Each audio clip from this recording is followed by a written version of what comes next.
Welcome to Launchpad, the unique radio show and podcast that celebrates new book releases and the authors that created them. Now, let's take off with your host, Grace Salmon. Welcome to the premiere episode of Launchpad. I couldn't be more excited.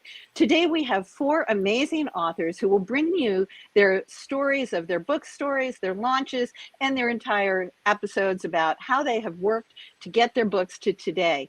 We're going to start out with the award-winning, best-selling author, Barbara Conrey, who's just releasing her new book, My Secret to Keep. With Tamara Pelosi, she'll be sharing her recipe for empowering your life. A Woman's Guidebook to Self-Empowerment, which ripped from the headlines news story about her life and the challenges, and she'll be empowering each of us as we listen. Leslie Rasmussen has written an award-winning book, Happily Ever After? No, it's After Happily Ever After. It's a laugh out loud, but also very serious story about living in that sandwich generation. And last but not least, we've got Elizabeth Sumner Wafler, whose wonderful book, Topanga Canyon, deals with intrigue, scandal, and a pathway home. I couldn't be more excited to bring these diverse voices to our Launchpad today. If you're joining us live, please feel free to make comments. We're so excited that you're here, and we want you to interact with each of our authors. So thank you so much, and join us. Barbara Conrey, why don't you start us out? Okay, well, I'd like to start by saying thank you so much for inviting me to Launchpad. I am super excited to be here and to be in your very first show. Yes, My Secret to Keep is releasing 1 week from today, so I'm a little bit nervous and excited, super excited. But this book came about when I started writing Nowhere Near Goodbye. I fell in love with Maggie Bryan. She is a secondary character in Nowhere Near Goodbye. And I decided I needed to know a little bit more about her. And how better to do that than to write her story. So that is how My Secret to Keep started. As I said, it is a prequel. It is also a standalone. Both books are standalones. You don't need to read Nowhere Near Goodbye first, but of course I wish that you would, because that's my very first book, baby. So, My Secret to Keep follows Maggie through her emotional journey from a young girl who doesn't love herself to a mature woman who only understands that she has the right to live her life as she chooses when it's too late. From her teen years well into her 60s, Maggie is a victim of the times she lives in and of the secrets and lies that threaten to destroy her, until finally she sees that she has sacrificed too much and she learns to accept herself. So I hope everybody loves this book. It is definitely the story, the love of my life, this story. And I've had the joy of reading this, and it's a perfect prequel. Tamara, tell us about your very different story. And I just want to welcome, we've got a dozen people watching us, and we've got wonderful welcoming comments. So Tamara, tell us about you. Hi, and thank you so much for having me, Grace. And I feel so honored to be sharing this time with Leslie, Elizabeth, and Barbara. My book is, I call it unique, because the first half of my book, I share my own life story about living in a 20-year emotionally abusive, dysfunctional marriage, and also about how my children and myself, we lived on the sidelines of a very publicized murder case from 2001 to 2004. And after that 3-year investigation was over, my husband at the time was found guilty and sentenced to 25 years to life. So then it goes through all the trials and tribulations of what I've been through. And then the second half of the book is how I picked up the pieces of my shattered life, and I faced my negative behavior patterns of why did I stay in an abusive relationship. And in the book, I like to call my negative behavior patterns lemons. And that can be, my fear, my anxiety, my anger, resentment, depression, guilt. And then how I added the necessary tools to heal. And I call them the healing ingredients, how to have courage and faith and forgiveness and gratitude and self-awareness and boundaries. And I go into all of that. So it's these ingredients that actually made me smile again, find peace and joy in my life, and actually restored my life. Many years ago, my pastor had said, God's going to use your shameful experiences in a way that you could never imagine. And I literally could not comprehend how a person so broken as myself could even help another. But today, almost 20 years later, I get it. I understand. I'm on a mission now to share my experience, strength, and hope to any woman who wants to start their own journey towards self-love and self-empowerment and to become the chef of their own life. So that is what my book is about. And the second half does have, exercises to do to delve a little bit deeper to change your behavior patterns. So is it a memoir, Tamara? The first part is a memoir. The second half is a self-help guide. So that's why I said it's very unique. Nice. Right. Yeah. And experience, strength, and hope. We all need that. Leslie, a very different book as well. Yes. First of all, thank you so much for having me. This is just a thrill to be on your first show. It was funny because listening to Barbara, her main character's name is Maggie, as is mine. My book is After Happily Ever After, and I wanted to write a book that women, especially in the middle of their life, when they were trying to make decisions about where the rest of their life is going to go, and how that happens. And I talked to a lot of people, and I decided to write a book that would be very relatable to a lot of women, but men have read it too. So it's the story of Maggie, who is 45 years old, and she's having a hard time dealing with getting older. And she was once a high-powered executive, and she gave up her job 17 years before to raise her only daughter. And now her daughter is getting very close to going off to college. So she's dealing with the idea of an empty nest.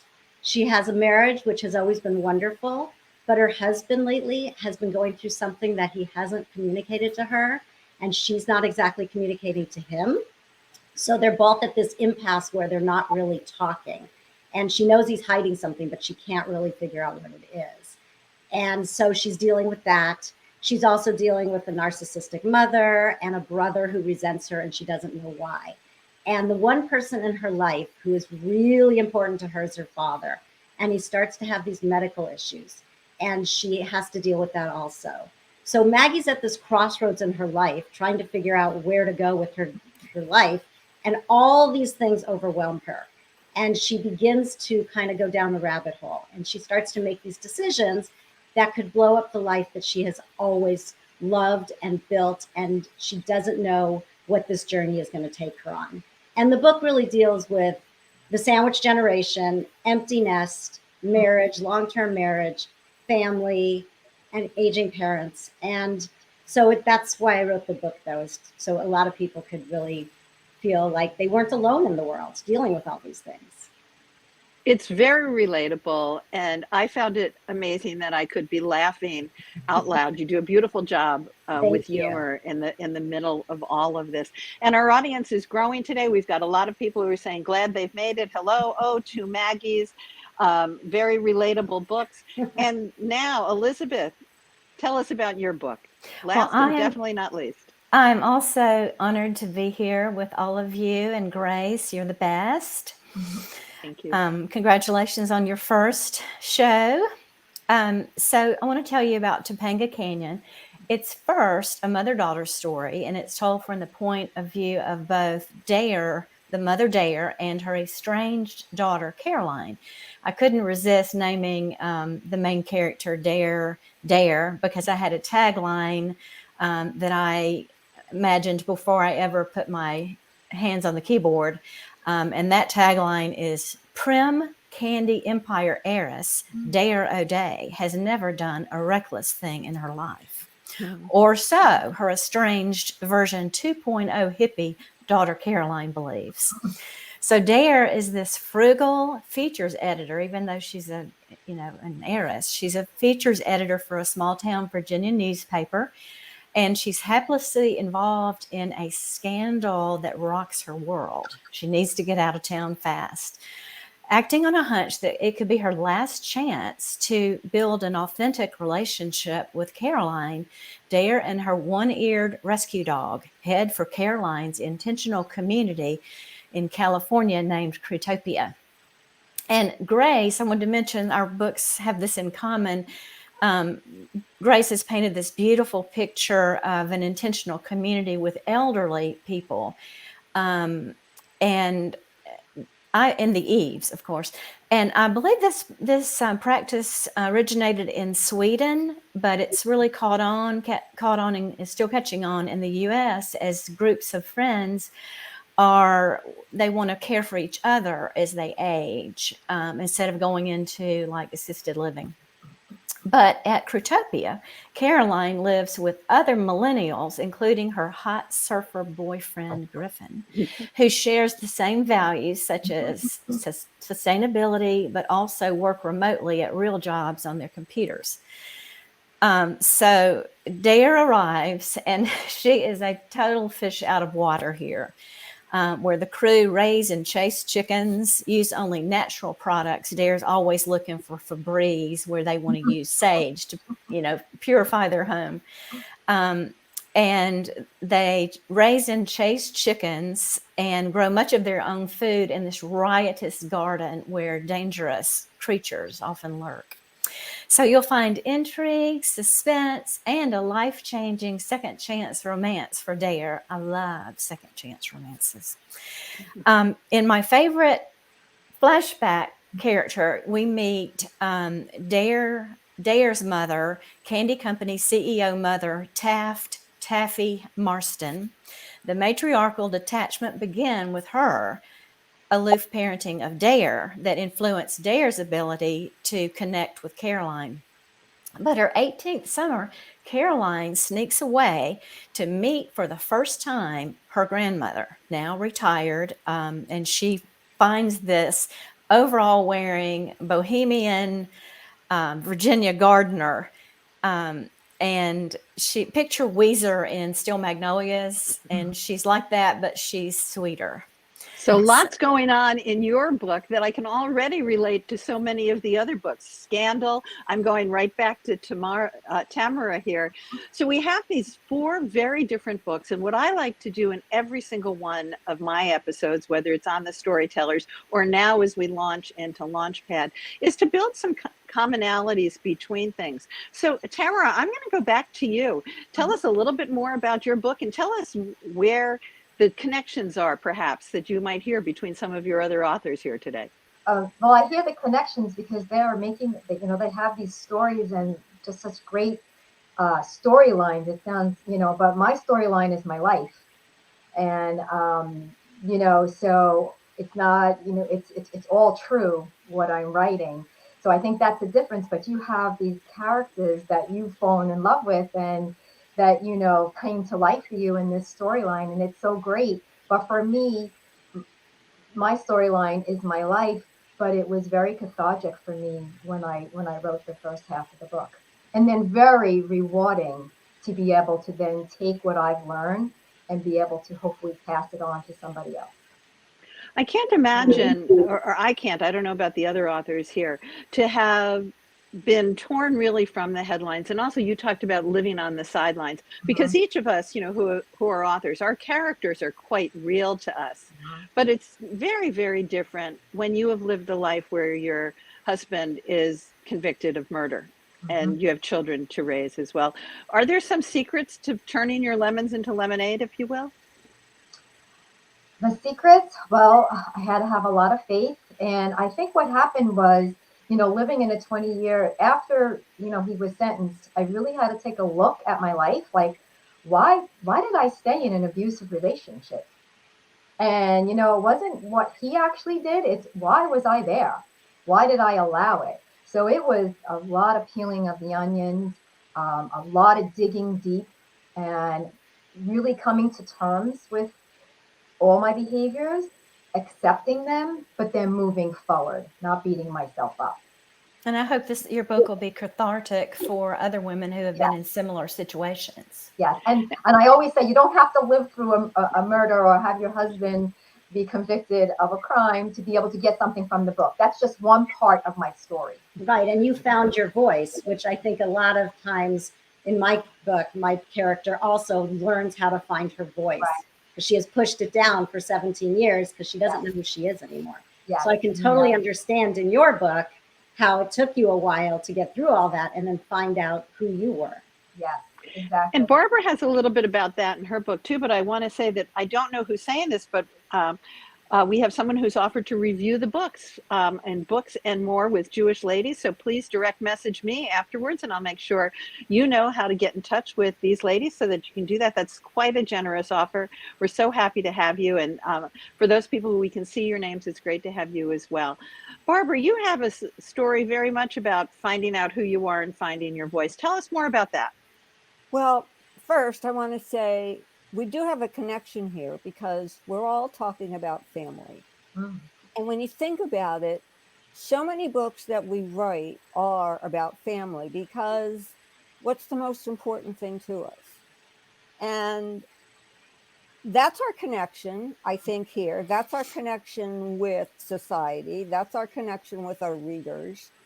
I delved into what would be at the time the book takes place a situation that was not accepted. I delved into the same-sex relationships, which took a lot for me to delve into. And I did it purposefully in the time frame that I set the book. Well, for two reasons. One, because it was a prequel, but all of that came about because of one sentence in Nowhere Near Goodbye, where Emma asks her mother what the relationship is between Maggie and the woman she loves, Anne. And Emma says, Maggie and Anne are best friends. And her mother says, well, yes, but they're more than that. And so Emma looks at that as they're friends, but it's complicated. And that's exactly what it is. It's complicated. And delving into that was at a time, even with Nowhere Near Goodbye, we were talking about in the 1980s and the early 1990s. Again, not totally acceptable. But I go back to 1949, where God forbid you should even think such a thing. And that's what Maggie has to deal with. And that's why she sees herself as standing alone, as being unlovable, unloved, and she does everything she can to hide her feelings. And she basically wastes a lot of that love that she has. So it's an interesting concept. I enjoyed very much writing this book. It's definitely the story of my heart. And I am anxious to see how it's received. I'm as well. Elizabeth, let's talk a little bit and then let's go to Leslie about families, picking up on what Barbara was talking about. I'm so glad you did that. I just had that in my head. So many of us, several of us have found family, the idea of found family in our novels. And that's such a popular trope right now. And so when Dare goes to see Caroline and she's trying to fit in at Crutopia, they come to terms with, despite their differences, they come to terms and must confront and grapple a lifetime of family secrets and misunderstandings. But they learn that, and this is the theme of the novel, that not only is the mother-daughter relationship the strongest bond of all, but that it has the power to influence generations to come. And so it all evolves into this, Dare stays there. I'm going to say a spoiler. Caroline has a baby. And then the other characters, there are so many things going on with them. I just didn't have time to fit them in. But then Dare's love interest from 35 years ago comes and builds a cabin near where they are. So they're all going to be together in this one big family, supportive family. Wonderful. Leslie, thank you, Elizabeth. Leslie, I love that you did that sandwich generation. I actually wrote my book because I wasn't sandwiched anymore, but I could relate so much to the losses that you portray that women feel. Would you talk more about that? And then I want to go back to Tamara for different kinds of losses. Sure. Well, first of all, when you have kids, you spend so much time raising them that you don't stop to think at some point they will be adults and they will be on their own. So as that's going on, you also have parents that you just don't really think they're ever going to get older. And all of a sudden they're getting older. And so you're kind of in the middle, trying to help them out and help your kids. But at the same time, the loss comes in because when your child does leave, it does feel like a loss, even though you're not losing them. It feels like a part of you is going. And then as your parents get older or pass away, you're also another kind of loss. So you're kind of in this middle place where you feel really alone at times because you don't know which way to go. And you kind of feel like, oh, wait, I'm losing this side and I'm losing that side. And a lot of times, whoever you're with, your marriage, like Barbara was saying, it can be gay, spouse, partner, whatever it is. If you're in a long-term marriage, that goes up and down. And you can also feel lonely in a marriage. And so I wanted to deal with all of those things that Maggie's going through and that a lot of women go through in the middle of their lives when they're trying to figure out, okay, now what? And I'm dealing with all this stuff. And when that stuff is gone, they're sort of left standing. And it's about choices very much, isn't it? Yes. Which choices you make all along the way. And Tamara, you were talking about the kinds of choices you had to make as a mom and as a woman to transition. So let's hear more about that. Well, when you talk about losses too, like, when I had a transition, I think the biggest thing that I was grieving was not my marriage, but it was the loss of the dream of a family. And I think as a child, that's all I ever wanted. So transitioning from that becoming reality that, okay, you don't have the family that you thought you were going to have. It's a very different family. It was very, because there was a lot of dysfunction in there. So I had to also pull apart what was dysfunctional and what is not dysfunctional. It becomes your everyday norm when you live with it for so many years. So really just starting to, look at those to transition into becoming who I am today. And Leslie, you're so true about that because all of a sudden the kids are gone, everything, where do we go? What do we do? So that was very interesting. I can see how we all kind of relate with that within the family. My mother was my biggest supporter. My book is dedicated to my mother. Yeah, so I could just see how all of those pieces, fit. Well, in our comments, we have a lot of people who are relating to everything that we're saying. So hopefully here on our premiere episode of Launchpad, we're hitting the right balance. Barbara, tell us a little bit about your path to publishing and tell us more about how people can find you and your book. Okay. I would not recommend anybody take the path I took. But I'll share it anyway. Well, you're a USA Today bestseller, so some of us may wish to take that path. Again, who knows? I mean, I've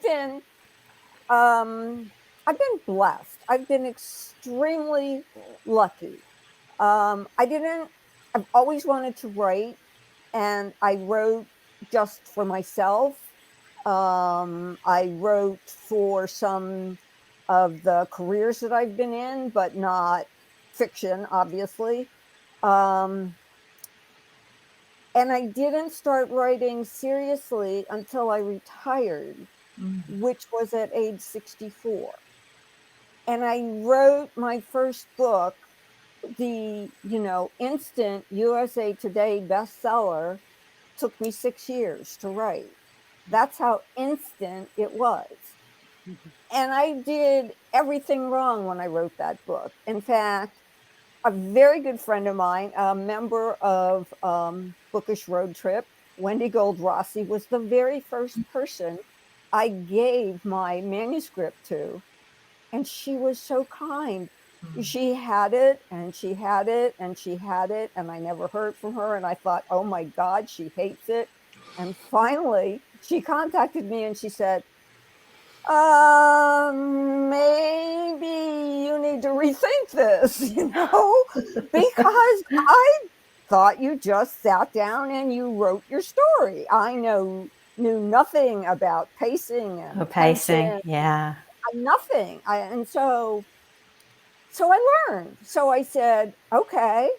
And I learned and I took classes and I learned and I rewrote that book so many times. And then when I published it, which is my next, I don't recommend, I only sent it to one publisher. And I said to myself, I'm done. If this publisher does not accept my book, I'm done. Yes, I put all those eggs in one basket. And the publisher accepted it. So, and the very first thing the editor said was, we've got to tear this book apart. And so I rewrote the book again. The truth to publishing. Yes. Elizabeth, tell What us perseverance. Elizabeth, tell us about yours, and then we'll just go to Leslie and Tamara as we're almost ready to wrap up. Well, I didn't start writing. I had a career in teaching 20 years before I decided I wanted to just start a new career. Did a little career pivot at 55, and I have written 4 books. 3 of them are published. My agent, I landed an agent, and I thought that was the be all end all. I had it made. I was going to be a bestseller and traditionally published. But that didn't happen. It was at the tail end of COVID, and she was not able to sell either books 3 or 4. So I decided to become an indie author, and I even started my own publishing entity called Evocative Publishing LLC, and you'll see that in my books. But I believe that I will continue to self-publish. Okay, wonderful. And I'm also going to say we are getting great comments. I'm going to ask each of our guests to go back into the comments on our shows, because some people want recommendations for classes and they have questions about characters. So I'll guarantee that all of our listeners will go into those comments and make those answers for you. Leslie. I started as a sitcom writer a long time ago. And when I stopped doing that, then I was writing essays for Huffington Post. I had another career pivot. And then when I decided to write this novel, I also had no idea what I was doing. So I took a workshop and I worked on it and rewrote it 1,000 times, and then queried agents, which of course was like impossible because I was a new writer, even though I'd had an agent many years before. And so I ended up going with a publisher who, I was so happy to get my book out there, and I met so many people through my publisher. And now I have a second book that was just picked up by another publisher. So I'm going to get that out hopefully by next year. Fabulous. This is wonderful. I love hearing about all of your paths. Tamara, I'm sorry that your life history brought you to this, but I'm so glad that your book and your experience, strength, and hope brought you to this. So tell us about that path to actually writing. Well, unlike everybody else here, I generally, writing does not come easy for me. I get stumped on it. In my doctorate program, I had to, write my dissertation, and it was very hard, very grueling for me. But I was guided to do this. I wrote the first half of the book like 12 years ago, and then it sat underneath my bed. And then little by little, as I healed, I picked it up, and I started to then add the second half. because someone had asked me the question, how do you smile? How do you wear that smile after everything you've been through? So for me, writing was one sentence at a time. I couldn't get myself really overwhelmed with it. And I was guided because I would just write. Sometimes it would just come out and I would write and I would cry and I would write and I would cry. And I couldn't do it on a computer. I had to handwrite it.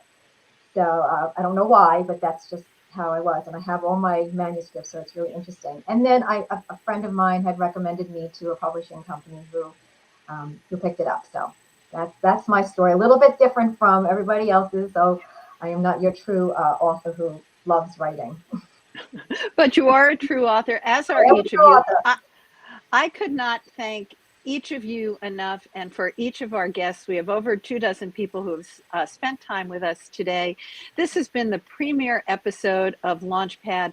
We hope that you follow these different authors, find a book, review a book, and join us again next month when we have another episode of Launchpad. Thanks so much, everybody. Thank you, Grace. Thank you for having me. Thank you, Grace. Thank you, everyone. This episode is copyrighted by Grace Salmon and Authors on the Air Global Radio Network. Thank you for visiting with us on Launchpad.